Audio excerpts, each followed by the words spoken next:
আসসালামু আলাইকুম। আজকে আম্মা আপনাদের সামনে মুখি দিয়ে তেলাপিয়া মাছ রান্না করে দেখাবে।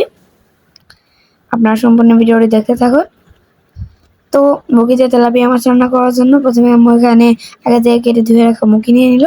তারপর এখানের মধ্যে হলুদ লবণ দিয়ে মেখে রাখা তেলাপিয়া মাছ নিয়ে নিল। এখানে আপনারা কিন্তু যে কোনো মাছ, বড় মাছ ইউজ করতে পারেন, যেমন রুই, কাতলা, যে কোনো মাছ। এরপর যে আম্মু তেলাপিয়া মাছগুলোকে উল্টে পাল্টে নেড়ে চেড়ে একদম লাল লাল করে ভেজে নিল। ভাজা হয়ে গেলে এগুলোকে উঠিয়ে একটি সাইডে রেখে দিল। তারপরে যে একই প্যানে দিয়ে দিল পেঁয়াজ কুচি। তারপরে এগুলোকে নাড়াচাড়া দিয়ে নরম হয়ে আসার আগ পর্যন্ত ভেজে নিতে হবে।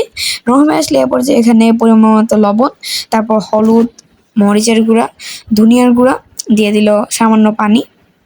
এরপর যে মশলাটিকে ভালোভাবে কষিয়ে নিতে হবে। কষানো হয়ে গেলে এরপর যে আম্মু ঢাকনা দিয়ে দিল।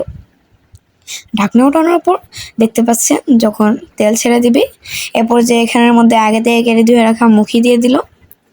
এরপর যে এগুলোকে একটু কষানো হয়ে গেলে এখানে আবার একটু পানি অ্যাড করে দিই। এরপর যে একটু নাড়াচাড়া দিয়ে ভালো করে কষিয়ে নেওয়া হয়ে গেলে আবার ঢাকনা দিয়ে দিতে হবে।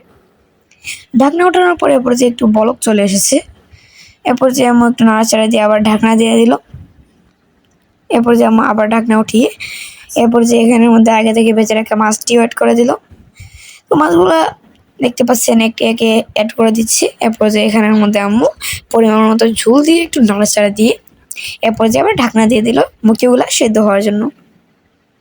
তো দেখতে পাচ্ছেন আম্মু এরপর যে এখানের মধ্যে সিদ্ধ হয়ে আসলে একটু ধনেপাতা দিয়ে নাড়াচাড়া দিয়ে নামিয়ে নিলেই কিন্তু তৈরি হয়ে যাবে আমাদের দারুণ মজাদার এই মুখি দিয়ে তেলাপিয়া মাছ। ভিডিওটি ভালো লাগলে অবশ্যই লাইক করে দিবেন এবং চ্যানেলে নতুন হয়ে থাকলে সাবস্ক্রাইব করতে ভুলবেন না। আল্লাহ হাফেজ।